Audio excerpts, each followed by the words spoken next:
oh, that's the wrong word. There's a reason why we will not really want to have a national ID. I'm sorry, I don't share that skepticism. Well, I do. I think that it's about the political will. The political will and the competence to manage the process. Where is the will? It should be managed. If the will is there, where is it can be done. Where will the will come I don't know, but that's what it is. Yeah. You see, if capturing biometric data of citizens is somehow disconnected from political practice, then the tendency is that we can see it in isolation as a national need. But I think the point Oscar here is making is that somehow we've so entangled all of these things within the larger narrative of our political sense that we no longer see things in their individual merits. You see, what we've seen over the years in this country is a situation where people acknowledge there has been no debate, to my knowledge, about the importance of national IDs. But when under Obasanjo, for instance, you know, they tried to bring the national ID. It ended in a scandal, as Oscar said, you know, massive corruption and all that. And then there was also resistance in some sections of the country. And I think that the resistance didn't have to do with the necessity or lack of necessity of it, but because it was somehow entangled with their political standards. Okay. So I think the solution has to be to make sure there is a national debate concerning the essential importance, the importance of national IDs in a way that is disembodied from political processes. Okay, we're looking at the lessons from the elections that have just ended. Yes. Underage voting, that takes us to the national identification process. Let's look at the issue of logistics. It's a recurrent decimal 2000, in fact, let's view from 1999. Yeah. 1999, 2003, 2007, 2011, even though you say it was a good one, 2009, and now 2015. It's been one decimal that's been there, logistics. INEc officials do not arrive on time, they come in late, they do not get some materials there. As Mr. Higwe said, how would you take care of that? Well, I'm not INEc. No. Well, you've been affected. Yes, I am affected. I think that clearly there were obviously lapses in terms of logistics.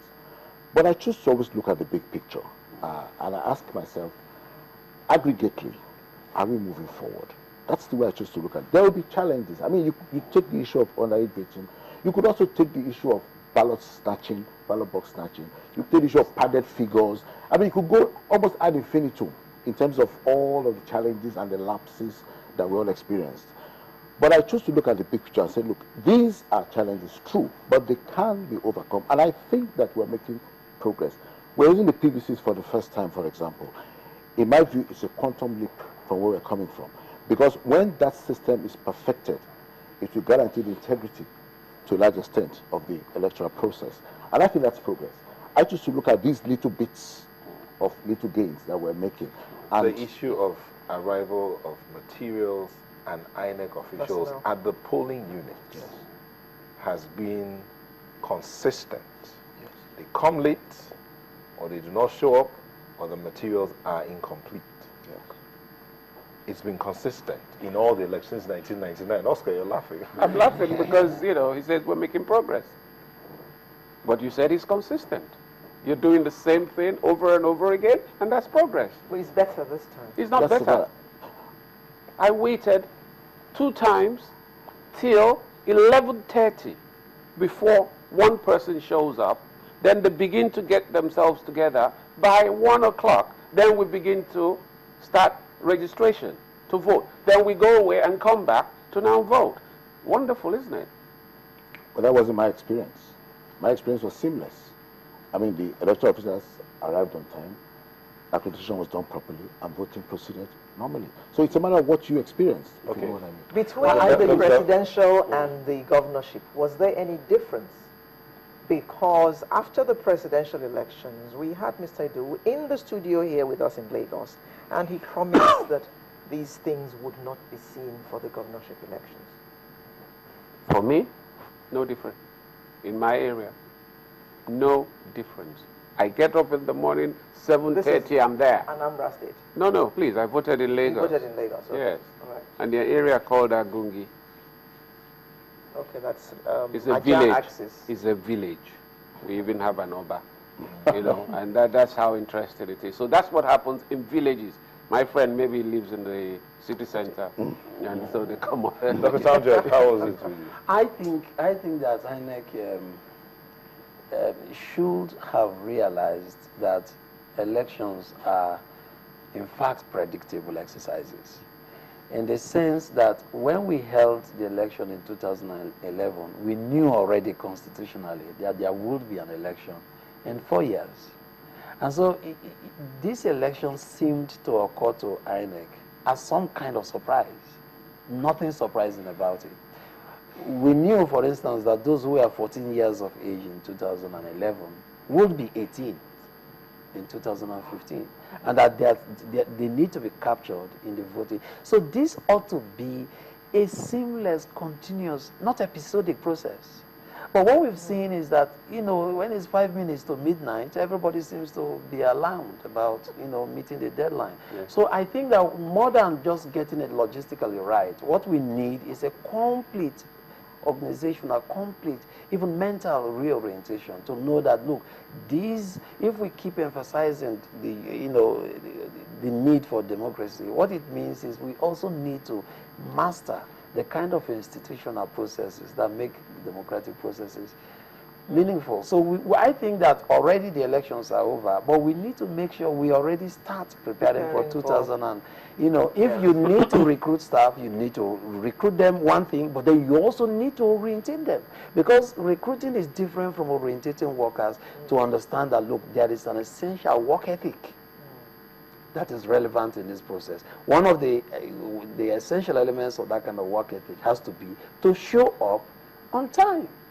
You see, so this isn't something you do overnight. I think a great deal of orientation around efficiency is required.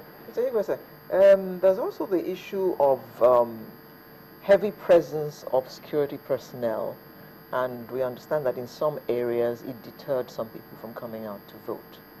What are your thoughts about that whole exercise? Even though before the elections, we had all manner of people making comments about using security agents for elections and all that. And we even heard, I think the court determined that it was necessary to use them. But use them in what way? Yeah. Clearly there were issues around the use of security personnel and the level, the scale on which they were being used. Now, of course, there are also court cases, you know, with regard to that. My personal view is that I think that I really don't have a problem in principle against deploying security personnel, you know, to assist with security matters, you know, with regard to the elections. But I think that what should have happened was that the policemen should have stayed around the vicinity of the polling centers, and if we had to use the military, they would have been out on the roads to check vehicular movement, which was restricted, and to ensure that things were not moving, you know, things were not being illegally moved, and so on and so forth. So I really don't have a position with that. I don't have a problem with that. You know, I just know that people have complained that in some areas the security forces were not used for the purpose for which they were supposed to be used. There were allegations of intimidation, illegal arrests, and those kinds of things. Clearly, these are not acceptable.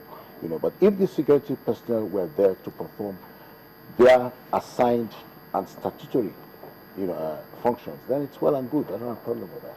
Okay. I think that, you know, Nigeria is at war. Over the past 6 years, over 20,000 of our citizens have been killed, especially in the Northeast. And because of the fragility of our nationhood, we shouldn't consider it extremely extraordinary for the military to be deployed, not to supervise the elections, but to make sure that they create an environment of protection where people could, you know, go out freely. I mean, I live in the, you know, I live downtown Lekki area. I was on the village too. You know, Okay, Mr. Damjad, yeah. Let me just stop you for a moment. I think Kayode is ready for us now. Okay. Kayode Idowu, spokesperson to the INEc chairman, is joining us from our Abuja studio. Mr. Idowu, can you hear us? Okay, Mr. Idowu, tell us, what we've looked at, or we're discussing the elections, and different issues have been raised here. Issues about underage voting in the north,